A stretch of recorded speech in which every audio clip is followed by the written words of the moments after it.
जय श्री महाकाल. कसे आहात? बरे आहात ना? आज मी आली आहे पुण्यामध्ये नाचग घुमा.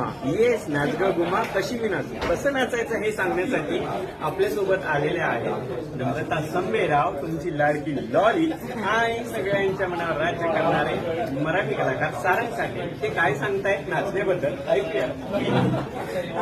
1 मे पासून संपूर्ण महाराष्ट्रात हिरण्यगर्भ मनोरंजन प्रस्तुत परेश मोकाशी दिग्दर्शित, मधुवंदा कुलकर्णी लिखित नाच ग घुमा हा चित्रपट प्रदर्शित होतोय. तर मला सगळ्या आमच्या रसिक प्रेक्षकांना कळकळीची विनंती करायची आहे, प्लीज प्लीज प्लीज 1 मे पासून संपूर्ण महाराष्ट्रात तुमच्या जवळच्या, लांबच्या, इकडच्या तिकडच्या सगळ्या चित्रपटगृहात जाऊन सहकुटुंब सहपरिवार आमचा सिनेमा बघू शकता, कारण हा आपला सिनेमा आहे. आणि आई साहेबांनी नाच करून झालेला आहे. आम्ही सिनेमात नाचून झालेला आहे. आता तुमची आता तुम्ही नाचायचंय.